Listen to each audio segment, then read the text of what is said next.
दूसरे विश्व युद्ध को मानव इतिहास का सबसे भयानक युद्ध माना जाता है। इस युद्ध में लगभग 8.5 करोड़ लोगों की जान चली गई। इस विश्व युद्ध ने युद्ध करने का तरीका पूरी तरह बदल दिया था।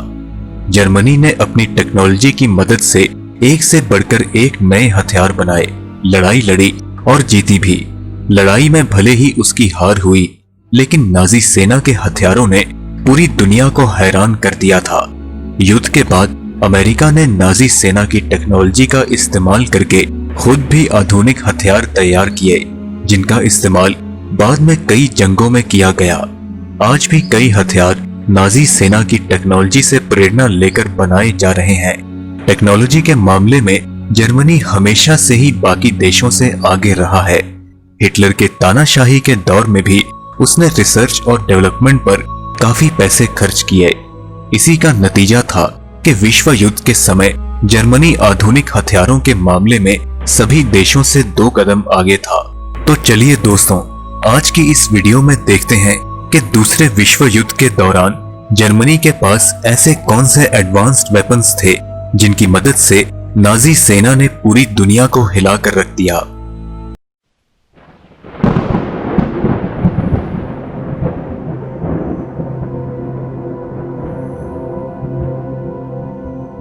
फ्रिट्ज एक्स को स्मार्ट बम का जन्मदाता भी माना जाता है। 1362 किलोग्राम का ये बम दुनिया का पहला स्मार्ट बम था।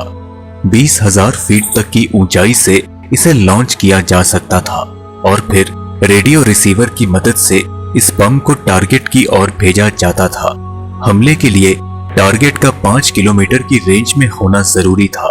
कॉम्बैट सर्विस में आने के 1 महीने बाद ही फ्रिट्ज एक्स ने तबाही मचानी शुरू कर दी।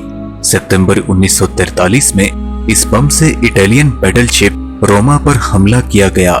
इस हमले में वो बैटलशिप पूरी तरह तबाह हो गया और उसमें सवार 1393 लोगों की मौत हो गई। इटालियन बैटलशिप पर हमले के 2 दिन बाद ही 11 सितंबर 1943 को यूएसएस सवाना CL-42 पर हमला किया गया। इस हमले में 197 लोगों की मौत हो गई।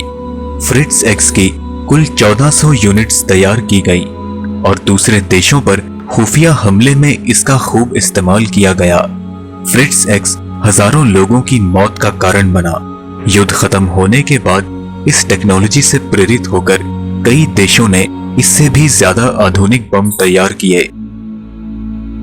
जब गठबंधन देश टैंक बनाने में व्यस्त थे, तब Germany remote control mini tank बना चुका था। गुलेट ट्रैक माइन और बीटल टैंक का उपयोग नाजी सेना के द्वारा लगभग हर युद्ध में किया गया। इस हथियार को 1942 में बनाया गया था और कॉम्बैट सर्विस में केवल 3 साल के अंदर ही इस हथियार ने बहुत ज्यादा तबाही मचाई। गुलेट ट्रैक माइन की कुल 7,564 यूनिट्स बनाई गई थी। इसकी सबसे बड़ी खासियत ये थी कि ये अनमैन्ड ग्राउंड व्हीकल्स यानी मानव रहित जमीनी वाहन था, जिसे जॉयस्टिक से कंट्रोल किया जा सकता था। इसमें 2 इलेक्ट्रिकल इंजन लगे हुए थे। इस मिनी टैंक में एक बार में 60 से 100 किलोग्राम तक विस्फोटक ले जाए जा सकते थे। दुश्मन के टैंक को तबाह करने में इसका उपयोग किया जाता था। इसके अलावा इमारतें और पुलों को गिराने में भी इसका उपयोग किया गया। तबाही मचाने में यह भले ही उपयोगी था, लेकिन इसके साथ कई परेशानियां भी थीं। यह काफी ज्यादा भारी था और इसकी रफ्तार केवल 9 किलोमीटर प्रति घंटे की थी और यह काफी ज्यादा खर्चीला भी था। युद्ध के बाद गुलेट ट्रैक माइन की टेक्नोलॉजी का इस्तेमाल करके एडवांस्ड रिमोट कंट्रोल व्हीकल की टेक्नोलॉजी तैयार की जाने लगी, जिसका अमेरिका ने भरपूर फायदा उठाया। Me-163 कॉमेट दुनिया का इकलौता रॉकेट पावर्ड फाइटर प्लेन था। 1000 किलोमीटर प्रति घंटे से भी ज्यादा रफ्तार पकड़ने वाला ये पहला विमान था। इस विमान के कुल 300 यूनिट्स तैयार किए गए। इसकी टेक्नोलॉजी अपने समय से काफी आगे थी। शायद इसी कारण यह विमान कॉम्बैट सर्विस में ज्यादा कामयाब नहीं हो पाया। अपनी सर्विस के दौरान इस विमान से 16 विमानों को ही गिराया जा सका। इसकी सबसे बड़ी खासियत ही इसकी असफलता का कारण बनी। इस विमान की रफ्तार इतनी ज्यादा थी कि दुश्मन के विमान पर हमला करना काफी मुश्किल काम था और ज्यादा फ्यूल खर्च होने के कारण इसे जल्द ही दूसरे विमानों से बदल दिया गया। साल 2000 में इसे दोबारा बनाने का प्रस्ताव लाया गया, लेकिन किसी कारण इसका काम शुरू नहीं हो पाया। अब यह विमान केवल म्यूजियम की शान बनकर रह गया है। और सबसे खतरनाक हथियार जिसने अमेरिका और बाकी देशों की नींद उड़ा दी वो था वी वेपन्स। दूसरे विश्व युद्ध के समय नाजी सेना ने ब्रिटेन पर हमले के लिए वी वेपन्स का इस्तेमाल किया था। वी वेपन्स में 3 हथियार शामिल थे: V1 pulse jet powered cruise missile, V2 liquid fuel ballistic missile और V3 large calibre gun.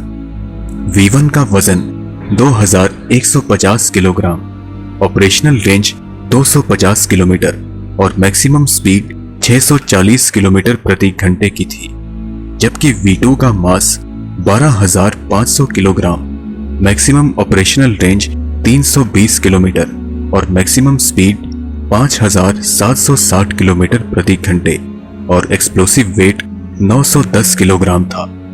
London पर हमले के लिए V1 और V2 का इस्तेमाल किया गया था। लंदन के अलावा बेल्जियम और दूसरे यूरोपियन देशों पर भी इसी मिसाइल से हमले किए गए। V1 और V2 लगभग 18,000 लोगों की मौत का कारण बना। विश्व युद्ध खत्म होने के बाद इन दोनों मिसाइल की टेक्नोलॉजी अपनाकर नए क्रूज मिसाइल और बैलिस्टिक मिसाइल तैयार किए गए। जो आधुनिक हथियार और लड़ाकू विमान अमेरिका और रशिया आज पूरी दुनिया को बेचते हैं, ये सब जर्मन टेक्नोलॉजी की ही देन है। यहाँ तक कि जिस अपोलो मिशन को अमेरिका अपनी सबसे बड़ी कामयाबी मानता है, वह भी जर्मन टेक्नोलॉजी से ही संभव हो पाया है। युद्ध के समय से ही सभी देश जर्मन टेक्नोलॉजी से हैरान थे।